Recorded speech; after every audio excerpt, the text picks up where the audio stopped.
Bienvenidos a todos to the Latino Ed Talks conmigo, Amanda Fernandez, the CEO and founder of Latinos for Education.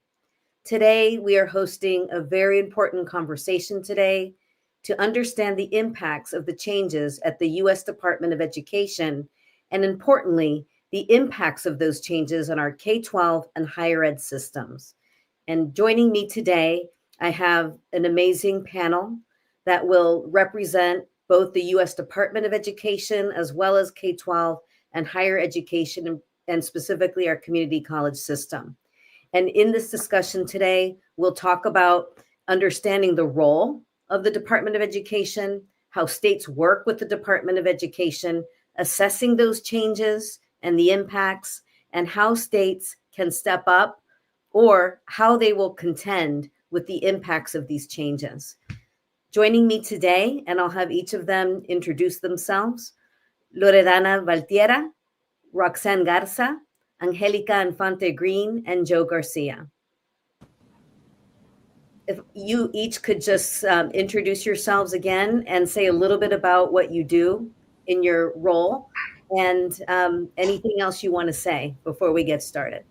And I'll start with you, Angelica. Okay. Hola, mi nombre es Angelica Infante-Green. I'm the Commissioner of Education for the wonderful state of Rhode Island. And things that you should know about me: I'm a mother. I have 2 kids. One is on the spectrum, so this is an area that I care very deeply about. And that's, I'm formerly from New York, but now I'm a New Englander, and I'm very proud to be doing the work that I do.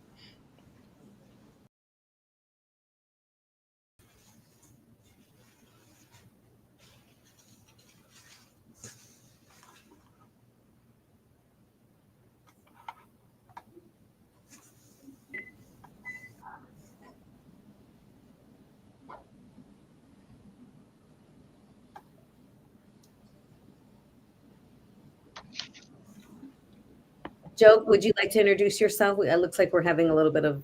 It looks like we are. This is Joe Garcia in Colorado. I'm the Chancellor of the Colorado Community College System, but previously I've been the president of an HSI, a university, president of community college, and executive director of the Colorado Department of Higher Education, and also a school district attorney in my early years.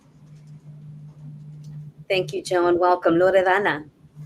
Hi, I'm Loredana Valtierra. I am currently a senior fellow at the Century Foundation. I'm also a former educator, but I spent the last 4 years in the Biden-Harris administration as a senior policy advisor at the U.S. Department of Education, where I worked on everything from the Secretary's agenda on multilingual learners to his Puerto Rico policy to school safety in K-12 education. Thank you, Loredana. And last but not least, Roxanne. Yeah. Hi, everyone. Good evening. My name is Roxanne Garza. I'm currently the Director of Higher Education Policy at the Education Trust. Before this, I was also a Biden-Harris appointee.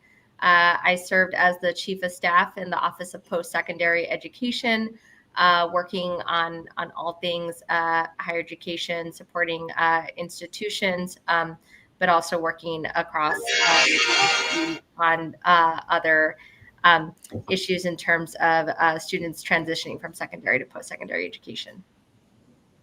Thank you. And once again, bienvenidos a todos. We're excited to jump in here. Before we do that with my first question, I just want to make sure that the audience knows that you can drop questions in the comments in the live chat throughout this conversation. So let's jump in. And I'm going to start with you, Roxanne and Loredana. And we're going to talk about the role of the Department of Education, the U.S. Department of Education. Can you tell us about your previous experience in your role? And again, talk about the work that you all did. And obviously, it's a lot that you did, so try to summarize as best you can, but describe the work and how the work affects the states, all of our states that you work with. Sure. Well, I will start and say I worked in the policy office, which is primarily responsible for the president's budget for the entire department and for driving the administration's policy priorities and grant making and in guidance. Um, and I'll just say Ed is also the smallest cabinet agency, but it's easy enough to think of the department as delivering services. The Secretary Cardona always said that we were a service agency first in 4 main bucket areas. One is in enforcing civil rights, the second in conducting research, the third in distributing federal funds, and the fourth in managing student loans and grants that help millions of Americans get a college education. You asked Amanda, like the role of the Department of Education.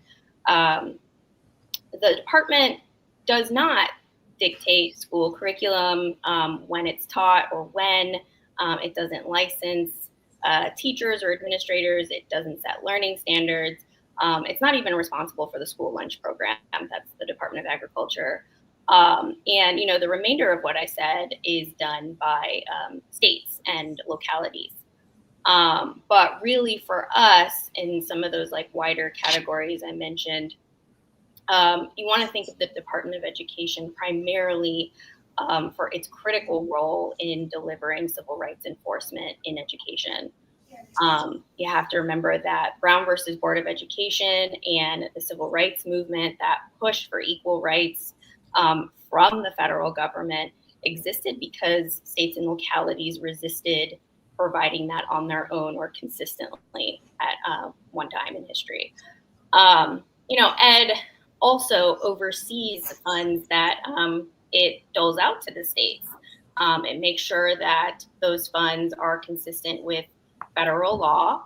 And in doing that, it provides a lot of technical assistance to states and school districts, provides tons of guidance, shares best practices, shares the research that we conduct, to help states effectively manage all of those funds. It does run some smaller grant programs in K through 12, but largely folks know about seminal education funding streams in Title I and in IDA. Those are federal funds that are meant to serve the most disadvantaged students. And I'll just briefly mention again the piece around the department's role in conducting research. Institute of Education Sciences is the country's main data hub that collects and analyzes the country's student academic success and achievement. And I'll let Roxanne speak to, the department's functions from the higher ed perspective. Yeah, thanks, Loredana. So as I mentioned before, I served as the Chief of Staff in the Office of Postsecondary Education. So our office was primarily tasked with any of the grants and funding that went to under-resourced institutions or institutions to better serve their students. So, when you think about programs like TRIO, Gear Up, C Campus, or the programs that support HBCUs, HSIs, TCUs, those grant funds were coming out of the Office of Postsecondary Education. And that was really our biggest function. I would say the other piece was on regulation. So, whenever the department does their negotiated rulemaking around reforming regulations that govern higher education, a team in OPE really drives the writing and the process around those regulations. So just a little bit about, the function and the office that I was working in. But I think to Loredana's point, just want to reinforce what she said on, fundamentally, the department distributes federal funds. It provides oversight and accountability over those funds. It enforces civil rights, and it conducts education research. And I want to just also kind of underscore the importance of the research piece that we, we're seeing IES and then its statistical arm, the National Center for Education Statistics, do so much work. I think when we think about any kind of numbers that we use in education or in research, when we're thinking about how students fare across the country, how many students graduate, how many students enroll in higher education, how many complete, all of those reliable numbers come from IES, from NCES. So really want to say that that is one really big role that the department has and that it uniquely can do, right, which is collect data and really publish that data in a comparable national way that just other entities just don't really have the ability to do in such a comprehensive way. So want to just double click and underscore that, along with, again, the civil rights enforcement piece, right, making sure that students' rights are not being violated on college campuses, that you're not seeing discrimination based on race, sex, or national origin. So that's another big role for the Department of Education. And then finally, I would say that, the department's largest function, both by dollars and staff, is administering the federal grant loan program through the Office of Federal Student Aid. So, FSA is responsible for distributing 120 billion each year in grants and loans for higher education, which helps almost 10 million Americans annually. It also oversees the $1.6 trillion in outstanding federal student loans owned by over 40 million borrowers. So the FSA portfolio of grants and loans really is a very, very big function of the department, which essentially provides access and affordability to millions of students across the country. And I know we'll go into more later on what's happening now and the impacts that we're seeing, but I think those are some of the biggest functions that we see and that I think both of us had direct roles in when we were at the department. Thank you for that clarity in helping us to understand the main components of the role of the U.S. Department of Education. We can read the headlines, we can read some of the articles, but to have you really get into the specifics of what the main roles are or were, important for all of us to hear. Roxanne, I wonder if you could say a little bit more about some of the programs, Gear Up and others. I think we know HSIs and we know HBCs, but can you say a little bit more about those programs that you all were supporting when you were in that capacity? Yeah, of course. So, as I mentioned, our office was really doing a lot of the grant making processes for any kind of grant competitions, discretionary funding that was going out to institutions of higher education. So, when we're thinking about the Higher Education Act, Title III, Title V programs that are really meant to support minority serving institutions, those programs were run out of our office. And so that is really funding that is meant to support institutions that have historically been under-resourced for a variety of reasons. So a big part of that is the supporting HBCUs. So those are the historically Black colleges and universities, supporting Hispanic serving institutions, tribal controlled colleges. So a lot of these institutions that have either been historically under-resourced or also serve underserved students and under-resourced students, these funds are targeted to go to these institutions to really support how they are serving their students on campus. When we think again about Gear Up, TRIO, C Campus, a lot of these programs are really meant to support students on these college campuses. So things like providing basic needs, helping the colleges provide basic needs to their students, helping provide or establish programs to do childcare on campus, support with transportation, things that we know that students really need in order to be successful, to persist and stay in their programs in order to complete. these were the kinds of programs that were being run out of that are being run out of the Office of Postsecondary Education.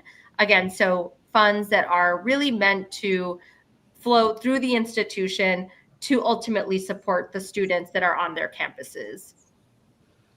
Thank you. It was important for me to have you explain a little bit about these other programs because I'm sure it's obvious to everyone listening, but pretty much what you all were doing in these roles at the U.S. Department of Education were in support of low-income students across America and support mechanisms for students to have more successful academic and social-emotional experiences in their schools.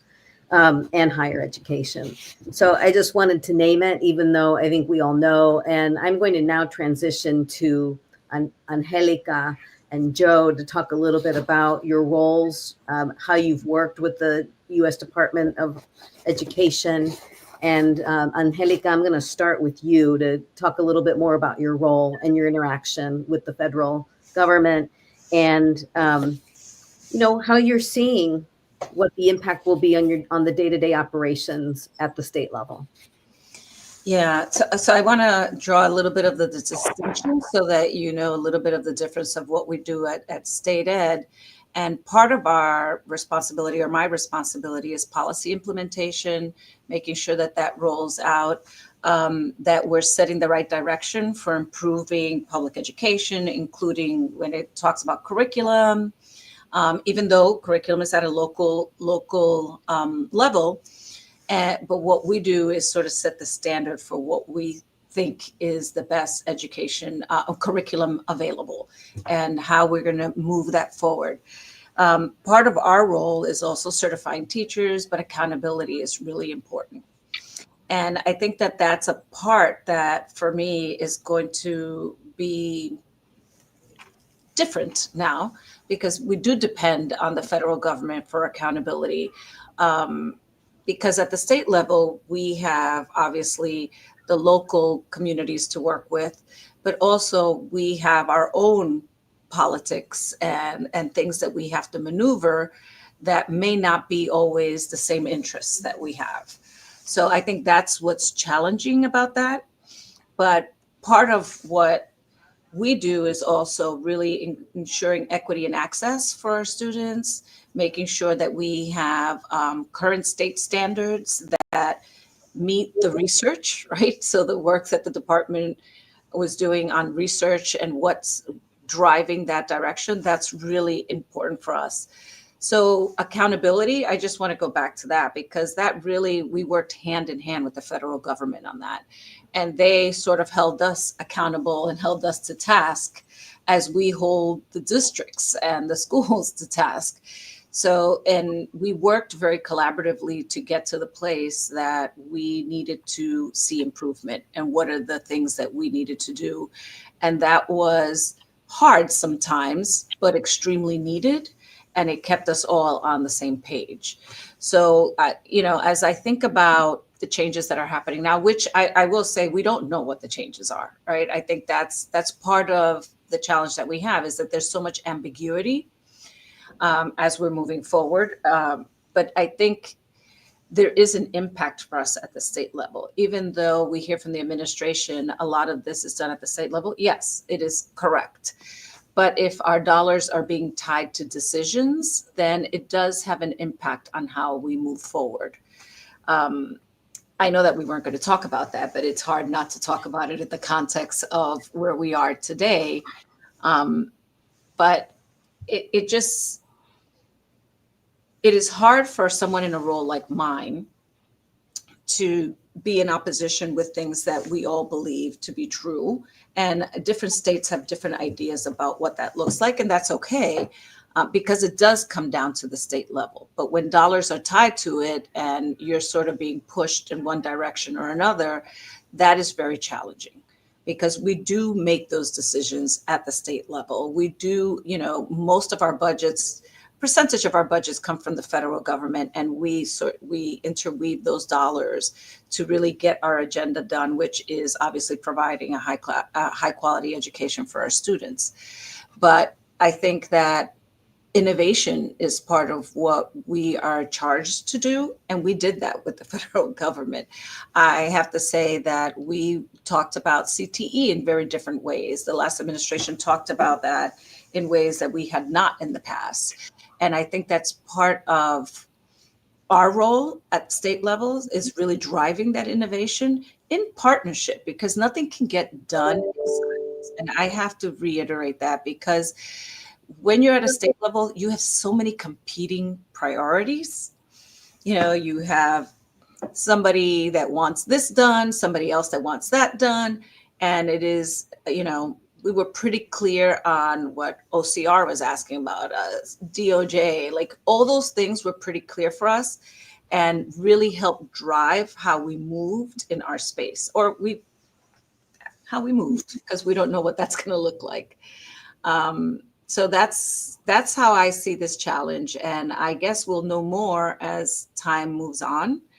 But I have concerns. Thank you, Angelica. And just real quick, what are the demographics of the students in Rhode Island? It's very mixed. We have now had the highest growth in MLLs in the nation. We have multilingual learners in places that we've never had them in Rhode Island. In the last 5 years, it's grown exponentially. We have districts that are 40% MLL, 50% MLL. We've just never had that in Rhode Island. So, and that is the biggest group that we have, is the Latino group here, other than obviously the white students. Sure. Thank you for that. That context is important when we think about what the impacts will be at the state level. And Joe, you were saying that about 30% of the students in the community college system in Colorado are Latino. Say a little bit more about the demographic, and then I'd like you to answer the same questions that I asked Angelica, a little bit more about your role, how you've typically worked with the federal government, and what that looks like at the community college level. Absolutely. We have, again, about 30% of our students are Latino, and about 50% of all the students of color in Colorado who are enrolled in college are enrolled at a community college. So we really serve that population. It's not exclusively Latinos, but that is by far our largest population. And that is the only growing demographic if you look at our K through 12 system. So we have to, all institutions of higher education have to do a better job of serving those students. That's why I like Roxanne talking about what the Office of Postsecary Education supports, because we really count on them with HSI funding, with Gear Up grants. We want to make sure that our students have the opportunity not just to enroll in college, but to succeed in college. And the students who come to us are always the most under-resourced students that go to any institution. And we are serving those under-resourced students with the most under-resourced institutions in the Colorado higher education system. So our students have the greatest need, and we have the least in the way of resources. We need the support that we get, that we've previously received from the federal government. We want to make sure we can keep our tuition low, because most of our students are low income. But if we want to keep our tuition low, but our service level and our quality high, again, we need extra help. The federal government in the past has not told us what our curriculum needs to be. They don't do that for K-12. They don't do that for higher ed. They try to ensure quality, and that's what we care about. They want to ensure equity in resources. That's what we care about. So that's what we're really focused on. We get Perkins funds. Those are really important. Those are the things that support career and technical education, things that all employers and all policymakers are saying are more important than ever, but those programs are very costly to deliver. We need those Perkins Fund dollars to make that possible. So we really count on a strong partnership with the U.S. Department of Education, and particularly that Office of Postsecondary Education. Yeah, absolutely. And I think it's been interesting to see the blending and more of the blurring between K-12, higher ed, career and technical education. And so when you see that blurring, those impacts that you're talking about, or at least the ways in which you're working with the federal government, obviously it's a domino effect. So you've got to look at the whole system in terms of the impacts. And so getting into that, I want to turn it back to Roxanne and Loredana. And let's talk a little bit about the current state of the Department of Education. President Trump stated he wants to move the student loan portfolio to the Small Business Administration and special education programs to the Department of Health and Human Services. We, I believe, saw an announcement today about student loans. So tell us, based on your experience in working in the Department of Ed, how you think these agencies are set up, or where there might be challenges in terms of performing these functions that the Department of Ed was currently implementing. So let's talk about that just for a moment, and then I just within that weave in where you might see some gaps that might occur as a result, and again how that might impact the relationship that the Department of Education has had with states from work coming out of the Department of Ed. And I'll start with you, Loredana. I keep sort of on the flow of K-12, then higher ed.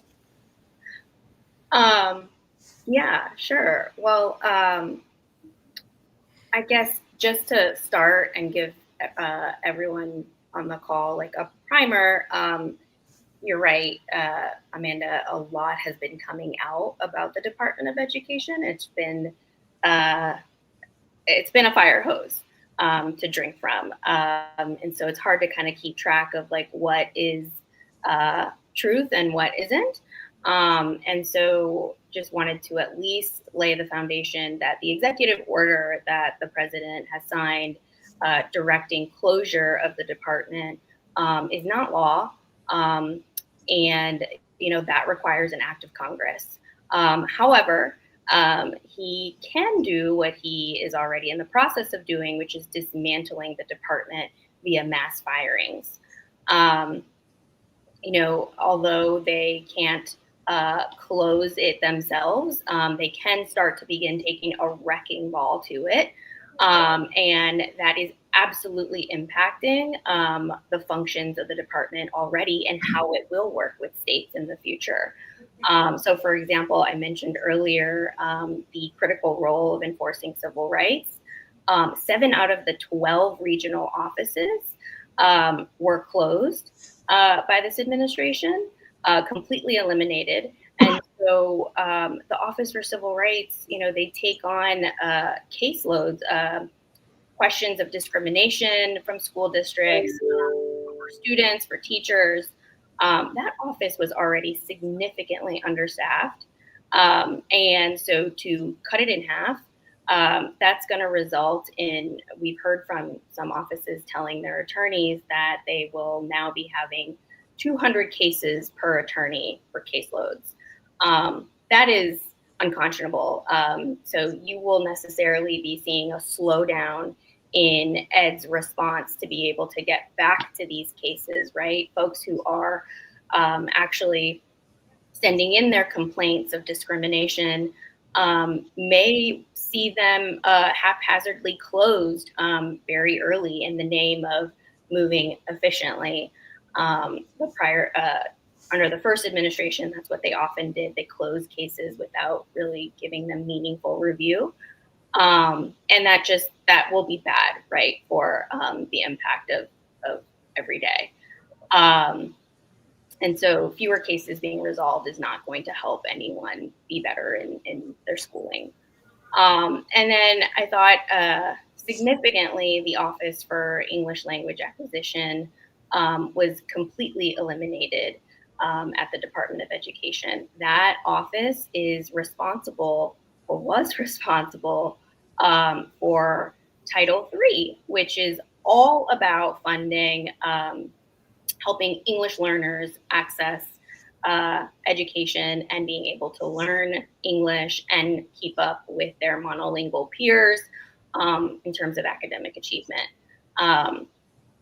They say that those functions will continue to go on, but if you don't have the staff of experts there to help states and work with states actually do the critical work there, what Title III can and can't do, what you can do with those funds, that's not going to result in better impacts for kids at all. And how ironic too, right? We now have a new national language of English, and we're going to have fewer people and fewer experts, surely, to be able to help states have students achieve learning English fully. But yeah, there are massive impacts happening across the department right now, significantly reducing the staffing, and that's just going to impact the day-to-day work that we do with states. But I'll let Roxanne speak to some of the higher ed pieces as well. Yeah, thanks, Loredana. As Loredana just mentioned, I think one of the most significant actions that we've seen the administration, take is really the massive layoffs across the department and the impacts that has on the core functions. So, we really saw the decimation of IES. Not only did they cut staff, but they also cut almost all of the grants and contracts that come out of that office, and that's very problematic for what it means for the future of our ability to have data and really be able to see where students are not equitably being served, see where gaps are for student achievement. The fact that most of the cuts not only came from IES but also FSA and OCR, again, all of the offices that lead these core functions that we're talking about were the offices that were primarily impacted. And again, all of this started, before the executive order that was even announced. So, as Lore pointed out, yes, this needs an act of Congress to be done, but they are already, doing the work to dismantle the agency and the work. And just, to talk briefly about, FSA, with the layoffs and resignations, FSA lost nearly half of its staff, really putting critical functions at risk. So if you think of things like the FAFSA, so the form that students fill out to be able to qualify for federal student aid, whether that be Pell Grants or loans, dispersing aid, making sure that institutions get the data in order to package aid for students, managing the loan repayment system. All of these things are now, jeopardized because of the dramatic reductions in staff. We've already started to see reports of calls and emails from borrowers going unanswered. The systems that disperse student loans and grants experiencing outages that are taking longer than usual to fix.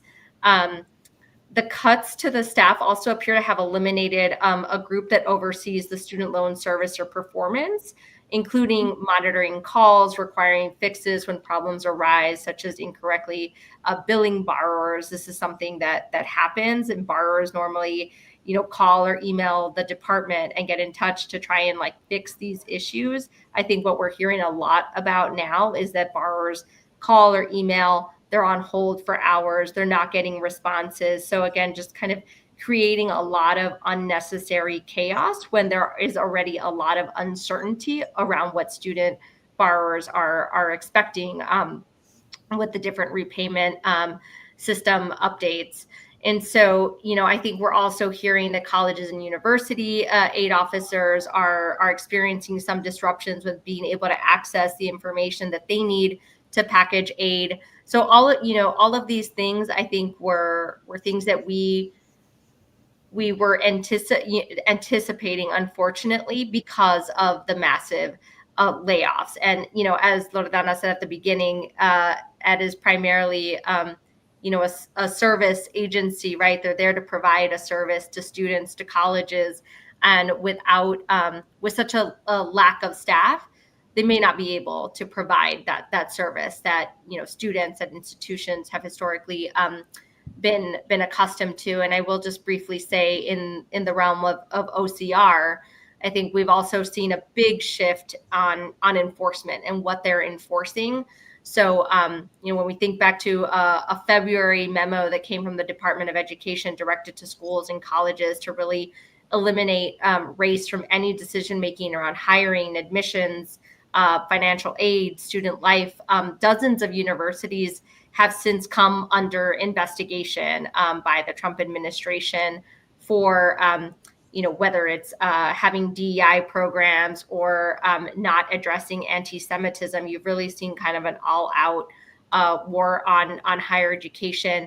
You have seen some universities, most notably Harvard, that has been pushing back, and other institutions, are doing the same. But some institutions have decided to scale back their programs to support underserved students or students of color.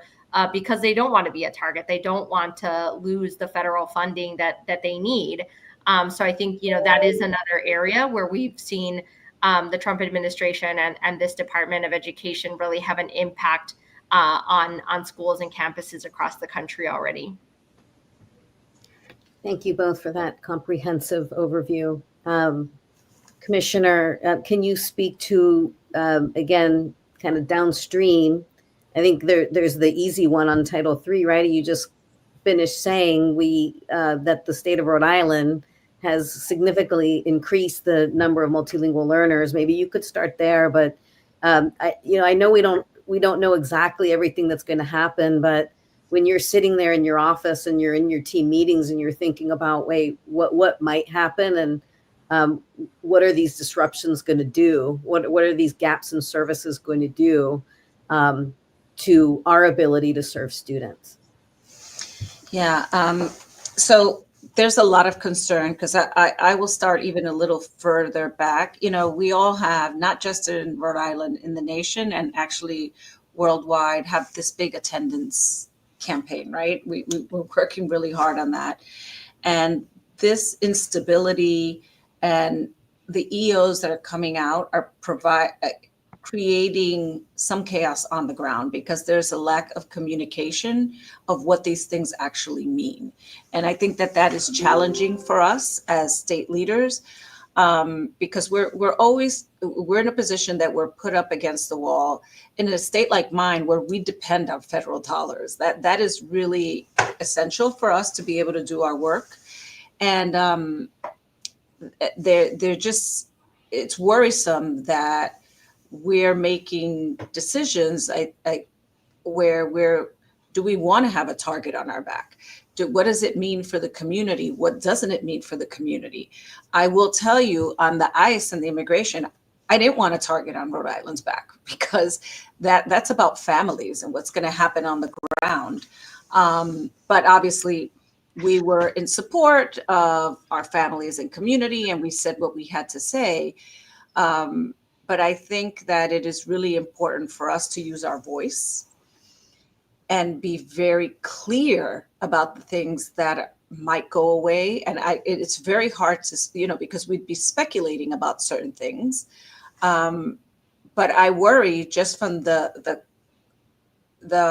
EOs that we've received, the most recent one about us, the attestation that we're not going to discriminate in DEI, but there's no clear definition of what their interpretation of what DEI is. I can tell you that we in the past have, in our ESSA plan, put in that we will not discriminate. I can't sign off on this right now because I don't know what it means, right? Like I don't know what repercussions will be. I don't know, since I don't know what it means, I don't know if I'm in favor of it. So I just can't do that. And we're being put in this position. And just from what I've seen so far, I worry about our multilingual learners. I worry about our differently abled students. Where are the protections? Where's the funding? And this desire to cut funding, I get it. I understand. We all want to have lean budgets, but we have all been through a pandemic. And we are all in a different place. We should be investing more in education, not less. And that's what I'm challenged with, the conversations that we're having, as if we're not educating students, like as if this doesn't impact what happens on the ground. And it does. I have to say to everybody, it does. We sit around the table now making decisions and worrying about what is going to be misinterpreted, or are we just going to move forward? And I will say that many of us are just moving forward, doing what we have to do, but with the threat of federal funding being taken away. And that is a challenge, and nobody wants to be in that position. But I think we have to do what's right for the kids, the teachers, and the community that's in front of us. And I think that's where we are. So can we survive without the federal funding? I don't know. I don't know how to answer that. We've gone through the exercise of what happens if this gets cut and that gets cut. And as a state, we're putting in different sort of plans and protocols of how we can continue to do the work. What other dollars can we commingle? Who can we partner with? And, but at a reduced support. And that's not what we want to do. And I think that that's where at least I am challenged as a commissioner, and I know my colleagues are. I will tell you, we're all texting each other all the time. And are you going to do this? Are we going to do that? Is there going to be a show in numbers? You mentioned Harvard. I think that once Harvard took that first step, there are other colleges that have joined in. I think that there's power in numbers, but I also want us to think executive orders are not law. Right. Exactly. And we have to take a step back and really rely on our legal counsel, because we have state laws, there are federal laws, there's state laws, and there still is a Congress. So as we're making all these decisions, that is front and center for me. I understand what I'm being asked to do, but is it violating a state law? Is it violating a federal law? Does Congress need to look at this? And if the answer to that is yes, then we are not going to be party to that. So I think that that's something for all of us out there that are listening. There's a lot going on, but at the end of the day, it is not law. Yeah, that's why I think, I forget who said earlier, they started with the firing because that's the way that you could start dismantling before going to Congress. But I think that it is really incumbent on all of us to really think about what other plan B can there be and how we can collectively have a voice. Because I will tell you, when ESSA dollars were frozen recently, it got frozen in red states too. It got frozen in all different places. People are having different kinds of conversation. It is, I'm sorry that I'm going off on a tangent, but this is an area that I think we all need to understand the impact of what's happening. And there's a lot of fear out there. There's a lot of fear because nobody wants to be the person or people responsible for your state losing funding, because I think that that's really challenging for all of us. Thank you for keeping it real, Commissioner. Chancellor, can you weigh in? What are you experiencing now? What are your conversations like? Very clearly, what we are doing now and what we were doing before this administration came into office, the things we're doing are not violating the law. The things that now they are putting out in their Dear Colleague letters and their executive orders, they create a set of facts that frankly aren't facts. And then they create a list of demands that are so vague and ambiguous, we can't figure out how to comply. So we see our education commissioner here in Colorado, Latina Susana Cordova, saying, I can't comply with this because I don't even know what it means. Mm-hmm. We need to be clearer here. This is overbroad. It goes beyond what the law currently requires, what the law currently is. So we're simply not going to do it. We have said at the community colleges, we're not violating law. We are not doing any of the things that this administration seems to think all of higher ed is doing, that in order to help students of color or low-income students, that somehow we are harming white students or students with resources. We can help one group without hurting the other. In fact, by helping those students who are our fastest growing demographic in our state, we're helping everyone in the state. We need more educated and skilled workers. We could provide a 4-year college degree to every middle-class white kid in Colorado, and we wouldn't have enough college-educated workers to fill the jobs that are currently vacant. We need to educate. first generation, low income, and students of color, not just because it's good for them, but because it's good for everybody else. And that's what we need the American public to understand. But we've got an administration that's convincing them that somehow we are working against their interests by trying to help students who truly need some support so that they can help us. Powerful words, Chancellor. I almost at a loss for words. Hearing from you both in particular, Commissioner and Chancellor. I mean, staying a little bit more on this thread, just want to, what do you think, what are you anticipating for any of you? You know, what, as things come down and more reductions, more gaps in services occur, how are you thinking states, and Commissioner, you did touch upon it a little bit, how you think states will need to basically, I say make hard choices. I mean, how will that look? And what will be the impacts on, in particular, our most vulnerable students? Yeah, I think we're already making very difficult choices. And it is going to be down to what is the most essential support that we can provide. And that is going to be very difficult to support, in my role, to support districts, because I see my role as supporting districts to be successful.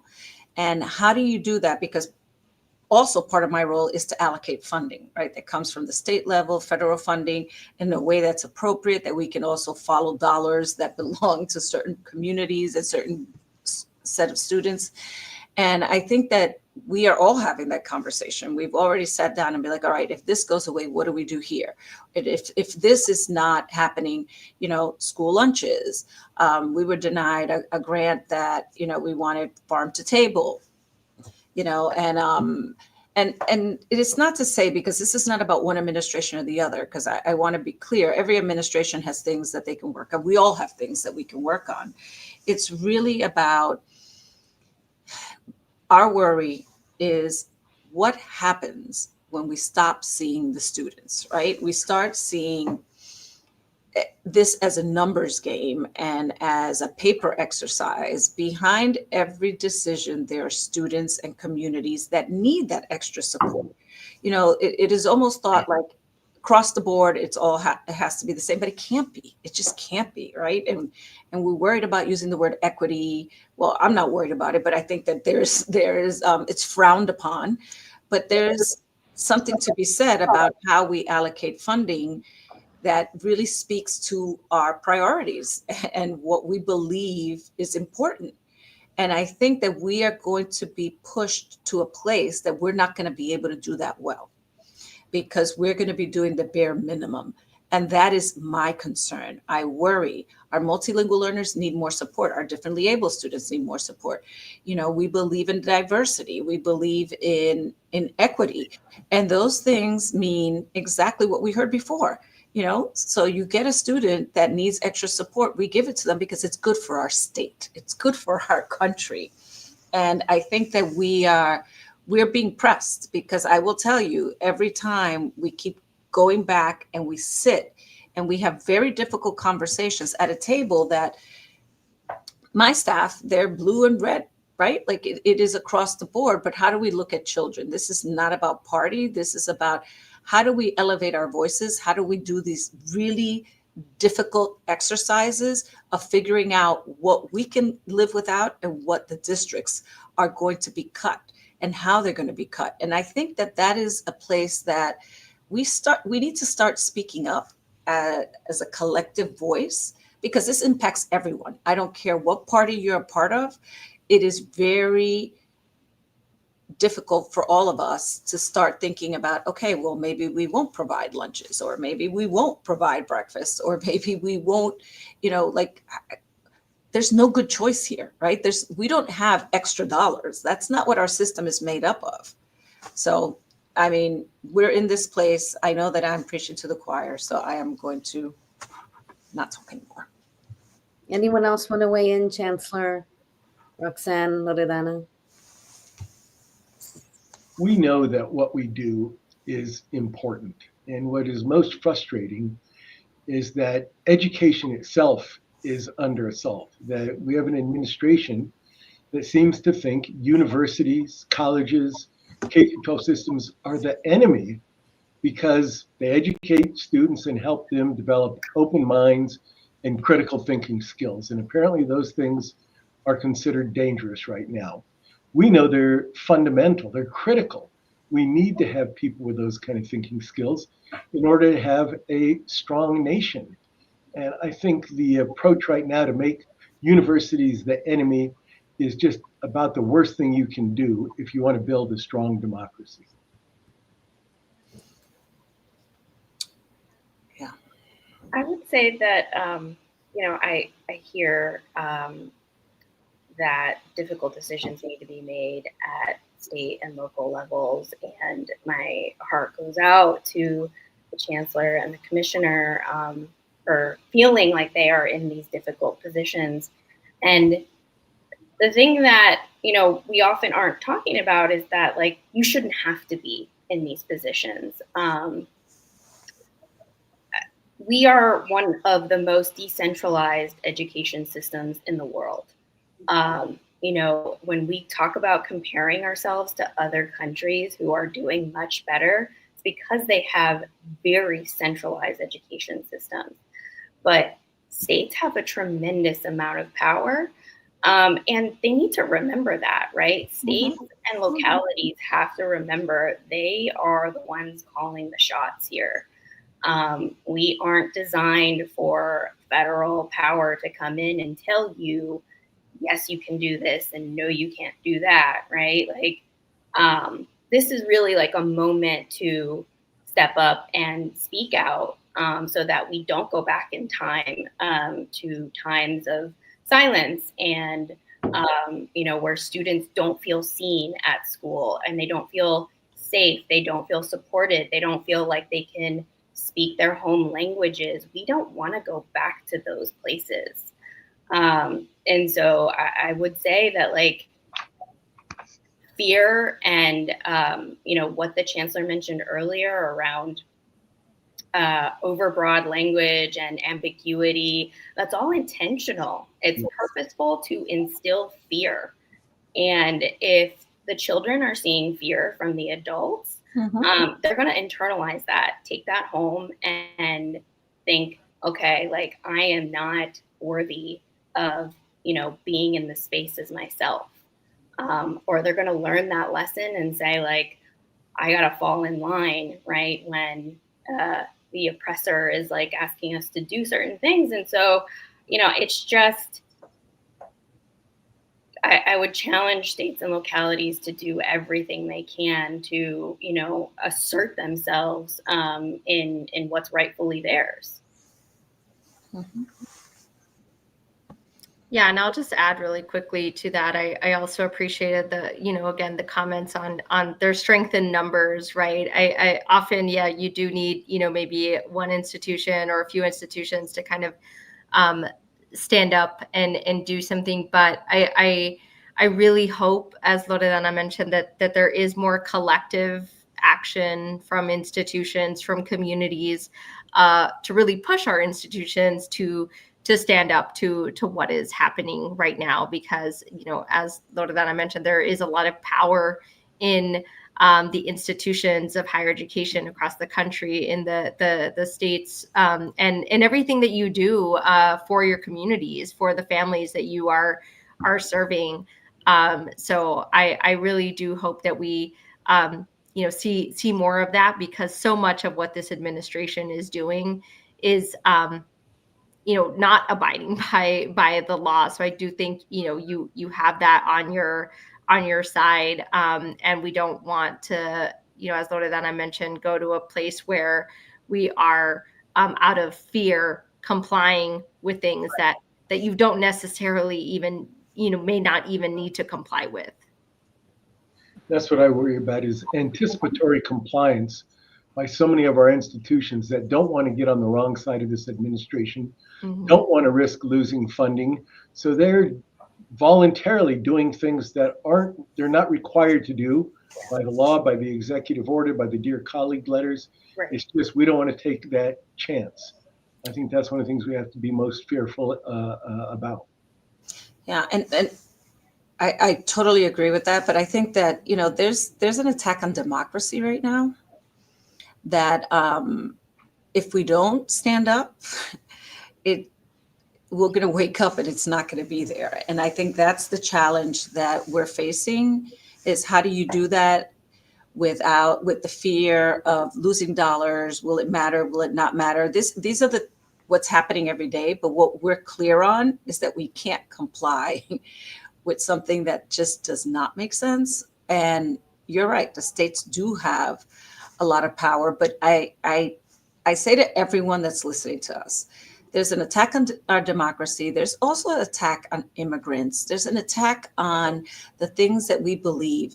And I think that when they refer to one group, they're referring to all of us, right? Like there's, I had my 14-year-old daughter ask me if she should walk around with her passport, so sorry. But this is like, this is hard right now. Like we can't pretend like it's not. And we do have to stand up, and we have to stand up collectively. We have to watch the kind of sneaky ways they're trying to accomplish things. For example, they say they do not intend to reduce direct aid to students, Title IV funding, but by reducing the staffing levels at the department or talking about moving it to a different agency that doesn't have the manpower to do it, they can say we haven't taken away the money, but that money can't get out to the students. They simply will not have the manpower to do it, and say they will accomplish one way what they can't accomplish overtly.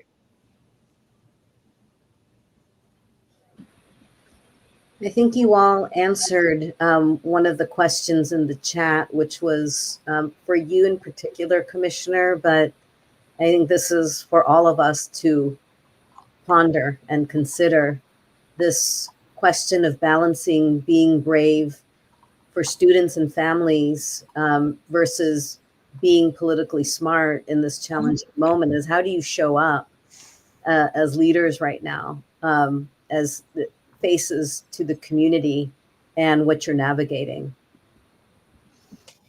Yeah. Yeah, it is a question for all of us. I would say that it's the question that we grapple with every single day, because we don't want to have, some sort of negative impact. And people that know me know I'm a fighter. Like I will show up, like I don't care.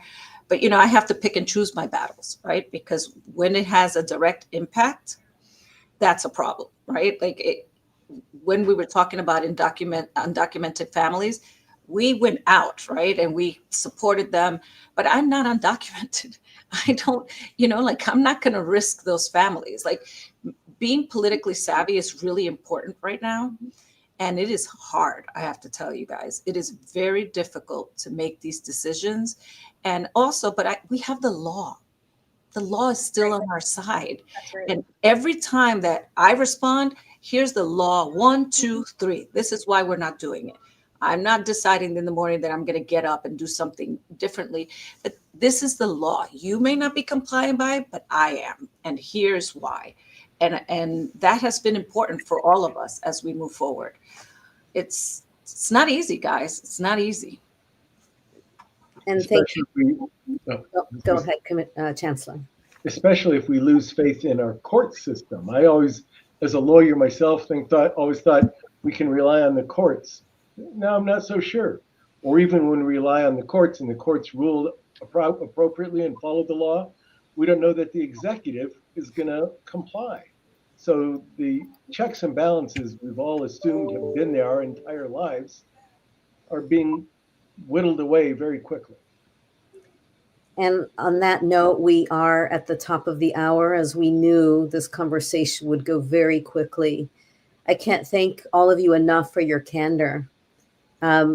What I took away is it's time to use our voice and make it heard. And the other is right now, we do have the law on our side. So those are two big takeaways that I heard from all of you. Thank you very much for your time today. Thanks to all the audience members for being here today. We want to continue making this program accessible, the Latino Ed Talks. And so I'll end today with not only a thank you, but with the QR code for anyone that is interested in donating to Latinos for Education, so that we can continue, as we'll need to over the course of the months and years, in having these Latino Ed Talks. So thank you very much. We'll show our QR code. Again, guests, thank you for your work and your time. Good night, everyone.